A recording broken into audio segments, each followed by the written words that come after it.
아침에 나로 주의 인자한 말씀을 듣게 하소서. 내가 주를 의뢰합니다. 나의 다닐 길을 인도하소서.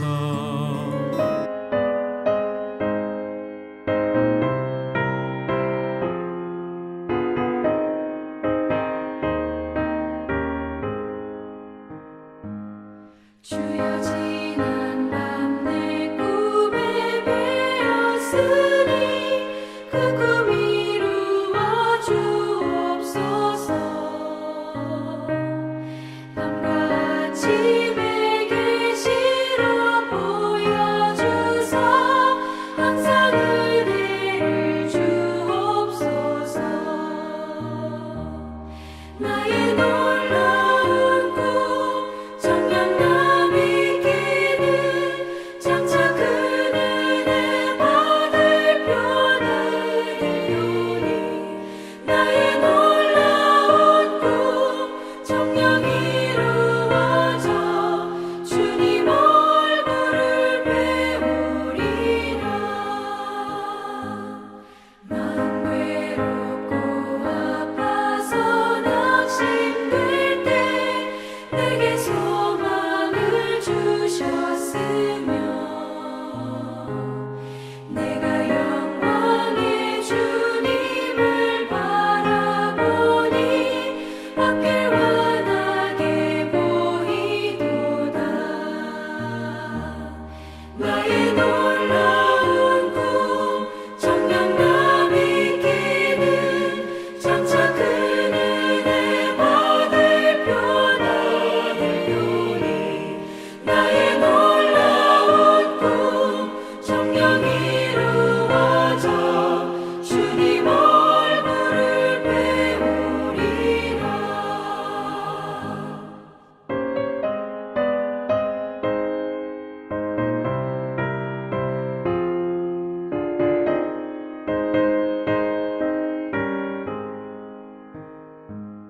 세상 풍조는 나날이 변하여도 나는 내 믿음 지키리니. 인생 살다가 죽음이 꿈 같으나 오직 내 꿈은 참되리라. 나의 놀라운 꿈 정녕 남이 끼는 장차 큰 은혜 받을 표나들려니 나의 놀라운 꿈 정녕 이루어져 주님 얼굴을 배우리라.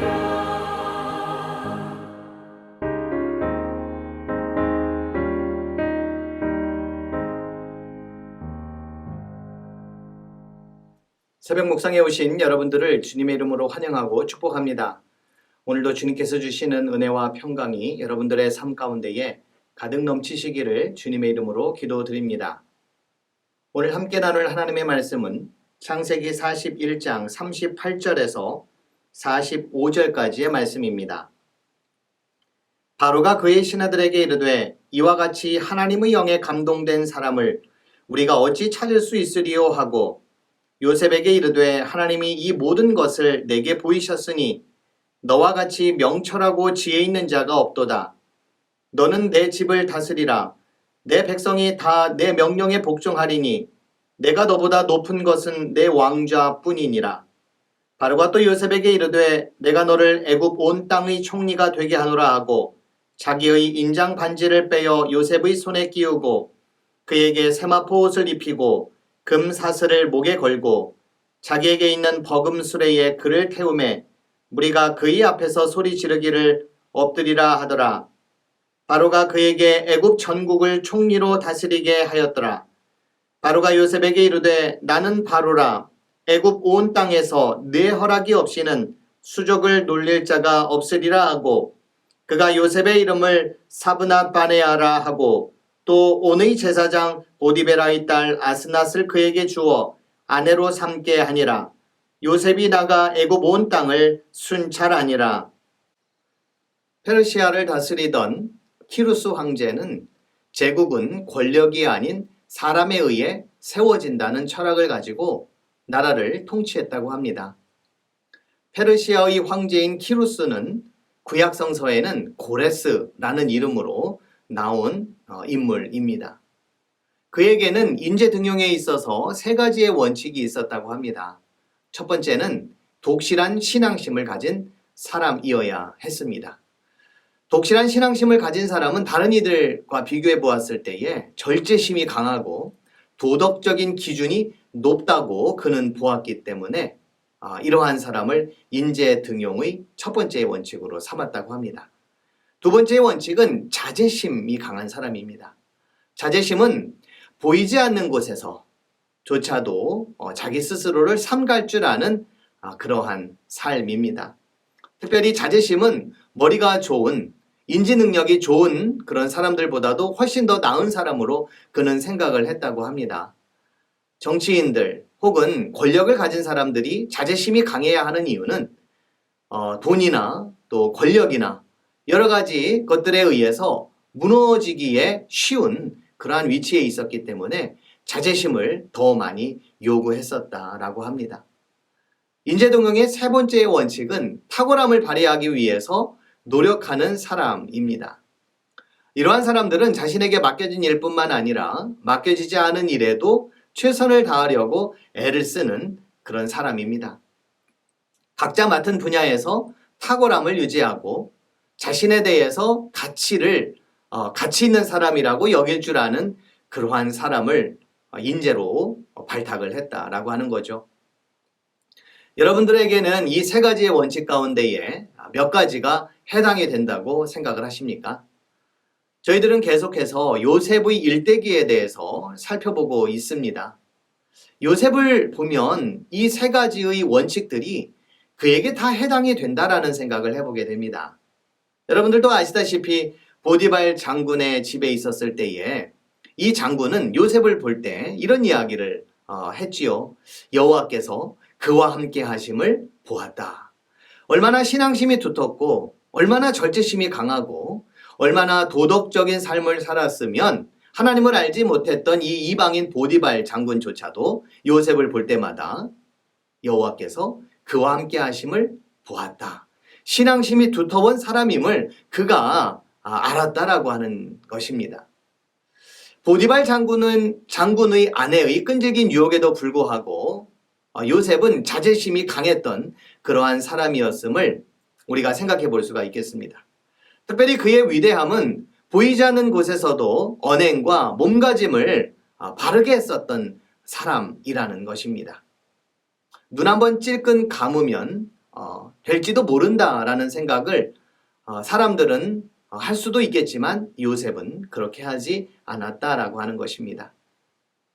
보디발 장군의 집에서 요셉은 가정 총무로서의 역할을 했습니다. 이것은 보디발 장군이 소유했던 모든 것에 대해서, 물론 자기 아내를 제외한 모든 것에 대해서 책임을 지녔음을 우리는 알 수가 있습니다. 그만큼 요셉은 자신의 탁월함을 발휘하기 위해서 부단히도 애를 썼고 그것을 인정받았던 사람이었음을 우리는 알 수가 있습니다. 감옥에서도 요셉은 다른 사람들의 꿈을 잘 해석할 만큼 탁월한 능력의 소유자이었고 그 탁월함의 절정은 이집트의 왕이었던 바로 왕의 꿈을 해석함으로써 발휘가 됩니다. 7년 동안의 풍년 뒤에 있을 7년 동안의 대기근을 대비해라 라고 하는 그런 꿈의 해석이었죠. 보디발 장군보다도 훨씬 높은 바로 왕에 의해서 요셉은 하나님의 영에 감동된 사람이다, 이렇게 불리움을 받게 됩니다. 하나님을 알지 못하는 그런 이집트의 황제에 의해서 하나님의 영에 감동된 사람이라고 불리울 정도의 그런 사람, 이게 바로 요셉이었습니다. 더더군다나 요셉은 애굽 전역을 다스릴 총리가 됩니다. 어쩌면 역사상 가장 파격적인 인사단행이 아닐 수가 없겠습니다. 이스라엘의 작은 민족, 그리고 목축업을 하는 그런 천박한 그런 낮은 신분의 사람, 그리고 감옥에도 가고 노예로도 살았었던 이 사람을 애굽을 다스리는 총리의 역할을 주었으니 파격적인 인사 조치가 아닐 수가 없겠습니다. 자신의 꿈이 어떻게 이루어지는지 확인도 하지 않은 채 바로 왕은 요셉에게 이러한 직분을 허락해 주었습니다. 그 꿈이 실질적으로 그 해석이 이루어지는지 확인의 과정을 거쳐도 될 텐데 바로는 그렇게 하지 않았습니다.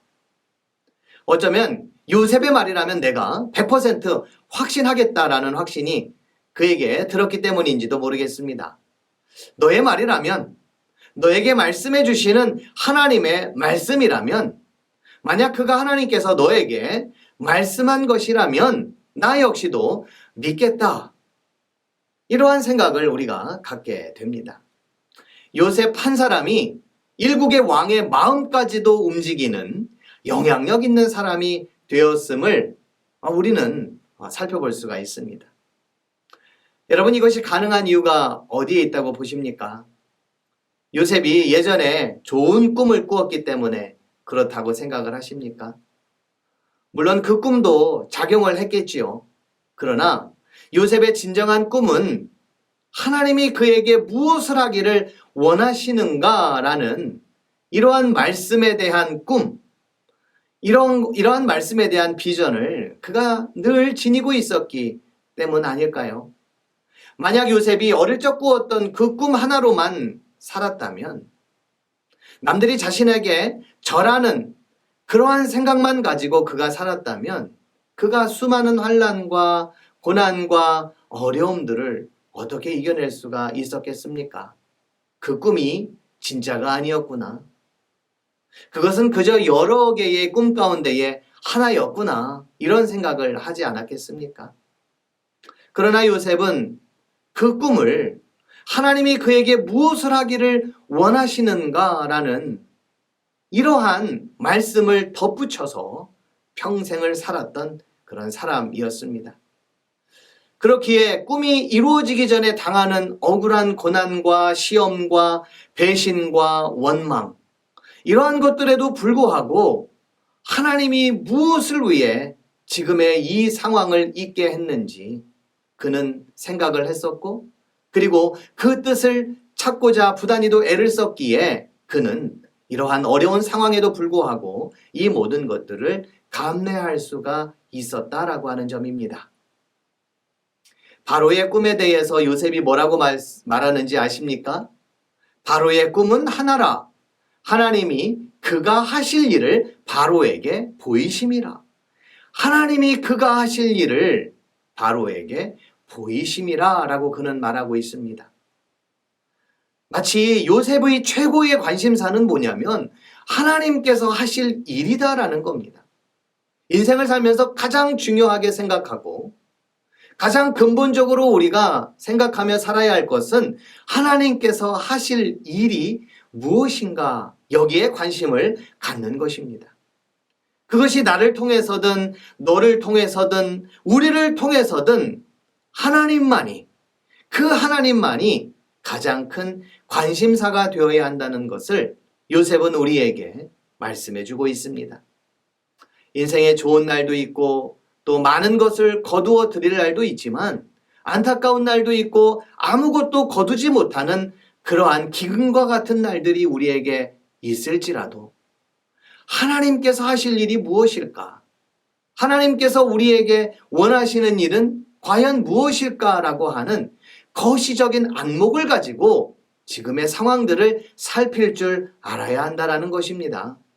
그리고 결국에는 하나님께서 이 모든 상황들을 협력하고 또 합력해서 선한 일을 이루어 가실 것을 믿는 이 믿음이 중요함을 우리에게 말씀해 주고 있습니다. 요셉은 그러한 믿음으로 평생을 살았던 사람이었습니다. 나중에 보면 나오는 이야기이지만은요, 결코 용서할 수가 없었던 형들이지만 그럼에도 불구하고 요셉은 그들을 용서합니다. 그런데 이제 요셉의 아버지 되시는 야곱이 죽자 형들이 불안한 마음을 주체할 수가 없습니다. 이제 아버지가 돌아가시게 되면 그 복수를 우리에게 하겠구나. 그런데 요셉은 그렇게 하지 않았습니다. 요셉은 이러한 위대한 고백을 그들에게 하게 하는데요. 당신들은 나를 해하려 하였으나 하나님은 그것을 선으로 바꾸사 오늘과 같이 많은 백성의 생명을 구원하게 하시려 하셨나니. 믿음의 사람은 남들이 보더라도 하나님의 영이 함께하는 것처럼 살아가는 이들입니다.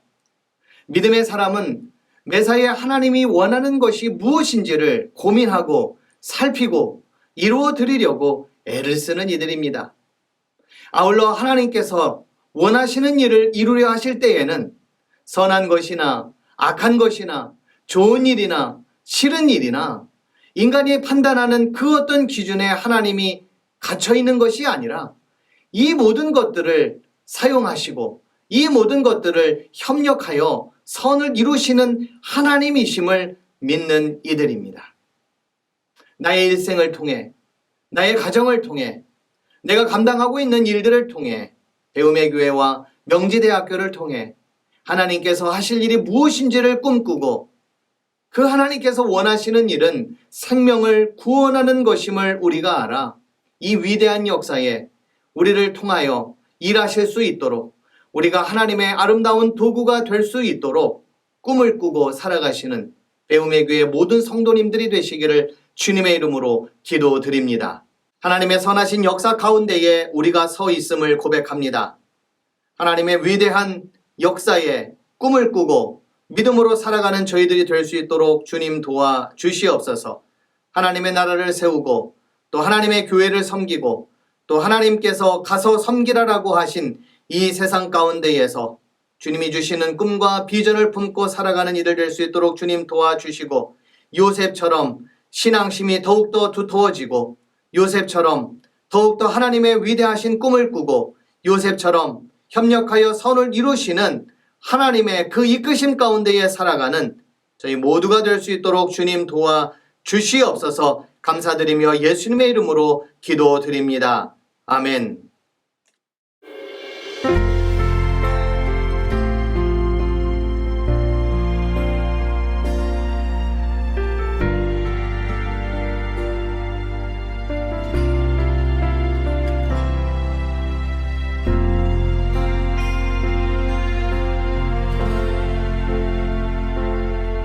지금 서 있는 이곳에서 높임을 받으소서. 내가 밟는 땅 주님의